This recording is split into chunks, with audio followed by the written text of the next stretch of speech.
ಅರಣ್ಯ ಒತ್ತುವರಿ ತೆರವು ನೆಪ ಅಡಿಕೆ ಮರ ನಾಶ 125ಕ್ಕೂ ಹೆಚ್ಚು ಅಡಿಕೆ ಮರಗಳನ್ನು ಧರೆಗುರುಳಿಸಿದ್ದಾರೆ ಅರಣ್ಯ ಇಲಾಖೆ.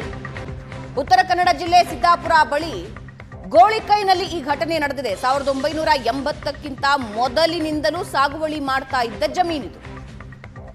35 ವರ್ಷಗಳಿಂದ ಬೆಳೆಸಿದ್ದ ಮರಗಳನ್ನ ಕಡಿದಿದ್ದಾರೆ ಅಧಿಕಾರಿಗಳು. 25ಕ್ಕೂ ಹೆಚ್ಚು ಸಿಬ್ಬಂದಿಯಿಂದ ಏಕಾಏಕಿ ಕಾರ್ಯಾಚರಣೆ ಬಗ್ಗೆ ಸ್ಥಳೀಯರು ಆಕ್ರೋಶ ಹೊರಹಾಕಿದ್ದಾರೆ. ಕಾನೂನಿನ ಹೆಸರಲ್ಲಿ ಮರ ತೆರವುಗೊಳಿಸಿದ್ರೆ ರೈತರಿಗೆ ಸಂಕಷ್ಟ ಆಗುತ್ತೆ, ಸಂಕಷ್ಟದಲ್ಲಿರೋ ರೈತರಿಗೆ ಗಾಯದ ಮೇಲೆ ಬರೆ ಎಳಿತೀರಾ ಅಂತ ಆಕ್ರೋಶ ಹೊರಹಾಕಿದ್ದಾರೆ. ಮಳೆಗಾಲದಲ್ಲಿ ಕೊಳೆ ರೋಗದಿಂದ ಅಡಿಕೆ ಆಲ್ರೆಡಿ ನಾಶ ಆಗಿದೆ. ಎಲೆ ಚುಕ್ಕಿ ರೋಗದಿಂದ ಜಿಲ್ಲೆಯಲ್ಲಿ ಅಡಿಕೆ ಮರಗಳು ಒಣಗುತ್ತಾ ಇದೆ.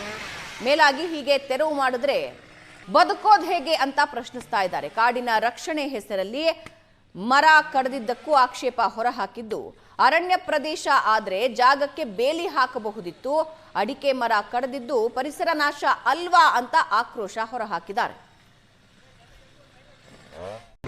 ಉತ್ತರ ಕನ್ನಡ ಜಿಲ್ಲೆ ಸಿದ್ದಾಪುರ ಬಳಿ ಗೋಳಿಕೈನಲ್ಲಿ ಈ ಘಟನೆ ನಡೆದಿದೆ. 1980ಕ್ಕಿಂತ ಮೊದಲಿನಿಂದಲೂ ಸಾಗುವಳಿ ಮಾಡ್ತಾ ಇದ್ದ ಜಮೀನಿದು. 35 ವರ್ಷಗಳಿಂದ ಬೆಳೆಸಿದ್ದ ಮರಗಳನ್ನ ಕಡಿದಿದ್ದಾರೆ ಅಧಿಕಾರಿಗಳು. 25ಕ್ಕೂ ಹೆಚ್ಚು ಸಿಬ್ಬಂದಿಯಿಂದ ಏಕಾಏಕಿ ಕಾರ್ಯಾಚರಣೆ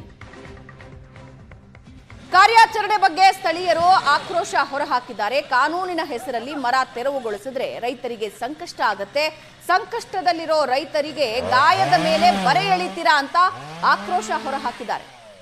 ಮಳೆಗಾಲದಲ್ಲಿ ಕೊಳೆ ರೋಗದಿಂದ ಅಡಿಕೆ ಆಲ್ರೆಡಿ ನಾಶ ಆಗಿದೆ. ಎಲೆ ಚುಕ್ಕಿ ರೋಗದಿಂದ ಜಿಲ್ಲೆಯಲ್ಲಿ ಅಡಿಕೆ ಮರಗಳು ಒಣಗುತ್ತಾ ಇದೆ. ಮೇಲಾಗಿ ಹೀಗೆ ತೆರವು ಮಾಡಿದ್ರೆ ಬದುಕೋದು ಹೇಗೆ ಅಂತ ಪ್ರಶ್ನಿಸ್ತಾ ಇದ್ದಾರೆ. ಕಾಡಿನ ರಕ್ಷಣೆ ಹೆಸರಲ್ಲಿ ಮರ ಕಡಿದಿದ್ದಕ್ಕೂ ಆಕ್ಷೇಪ ಹೊರಹಾಕಿದ್ದು, ಅರಣ್ಯ ಪ್ರದೇಶ ಆದ್ರೆ ಜಾಗಕ್ಕೆ ಬೇಲಿ ಹಾಕಬಹುದಿತ್ತು, ಅಡಿಕೆ ಮರ ಕಡಿದಿದ್ದು ಪರಿಸರ ನಾಶ ಅಲ್ವಾ ಅಂತ ಆಕ್ರೋಶ ಹೊರಹಾಕಿದ್ದಾರೆ.